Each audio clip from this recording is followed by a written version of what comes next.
Okay. Something else that Suge went into on his podcast is he kind of went into he kind of tapped at Hammer a little bit. To be honest, he talked about the storage reels, which wasn't 100% true, but he talked about some other stuff about Hammer. What were your thoughts when you heard his version of this stuff? Well, he told the truth on that. I know what you're saying about the him being mistaken about which songs was actually in the storage, meaning the Tupac or reels and stuff. But he told it, he's about 97% accurate on that. I told y'all this story before. Hopefully we can find it. If we can find it, we'll post it. If not, okay. But I told y'all what happened. Me and Suge was in his office. He was watching BET. Told y'all that. He looked at it, asked me, Reg, what you see strange about that picture? I don't know. Shit. He said, look at Hammer. Hammer don't have no jewelry on. Hammer doing bad, Reg. Get Hammer. Make sure Roy and they'll get Hammer to me tomorrow. Fly him in. Hammer comes to the office. Fly him in. He asked Hammer what's going on. I wasn't in that meeting. They talked. He gives money to Hammer to go get his jewelry. He tells him that his jewelry is in the pawn shop in Long Beach, California. Hammer go get his jewelry out of the pawn shop. Hammer was around from that point on. Told all these stories. Everything that Suge said then, I done told, but Suge is 100% accurate on all of that.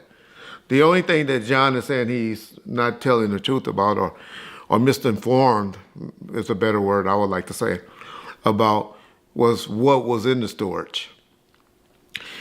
Hammer, it ain't like he came, well, he did. He stole. He stole the reels because he was assigned over at Track Studio. And he was just over there working on his album. And so he had access to everything because it was his project. And that's how technically it's supposed to be done. Where and a label just give you a money and you go and create your album and bring it back.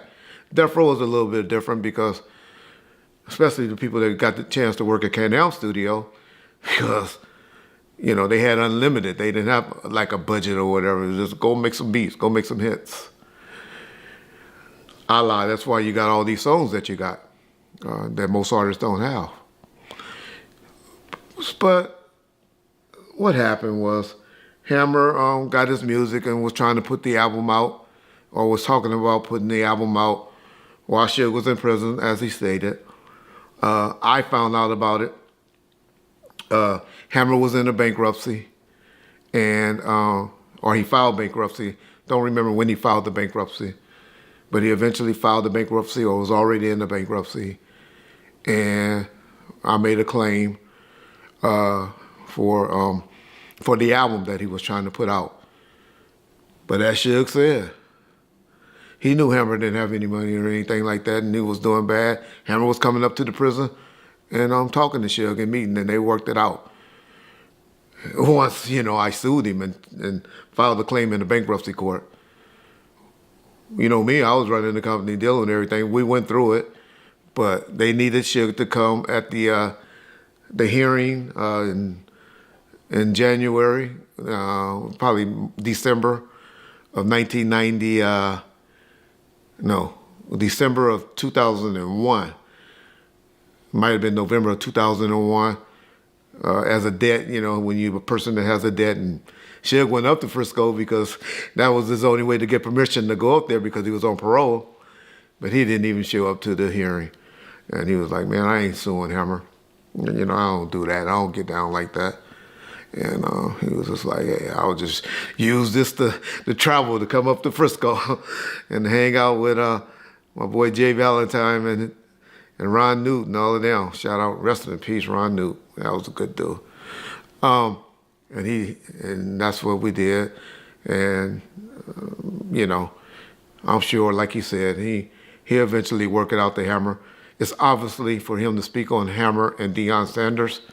Everything he says about Deion, I have heard. I wasn't around because that was a little bit before my time. I think that was like 93, 94. But he has said all of that. I done heard him say it to Eric B. I done heard him say it to everybody. And so Suge is speaking 100 on that situation. And all he's trying to do is get Hammer and Deion to reach out to his people, reach out to his girl Toy Lynn, or contact Suge. Matter of fact, y'all, for those of y'all want to contact Suge, it's easy to contact people that's in prison. I done put up, and you know what? I talk shit about Suge, but I also still want and have love for Suge. John's mad at Suge right now. He might not want to do it, but I'm going to do it anyway. I'm going to put it out. Y'all write the nigga. Y'all contact him. Y'all email him. I don't care. This is the information where y'all can contact Suge. Write him. It's his birthday coming up. I'm sure he'll be glad to get a birthday card from y'all and some well wishes from y'all. Be his 58th birthday, April the 19th. Shoot him a card. But Hammer and Deion, I know y'all be on social media, especially Deion and his people. Reach out to that man. Make it right with him. You contact Dave Mays, you know how to get a hold of Suge if you really want to. Make that right with the man. Peace.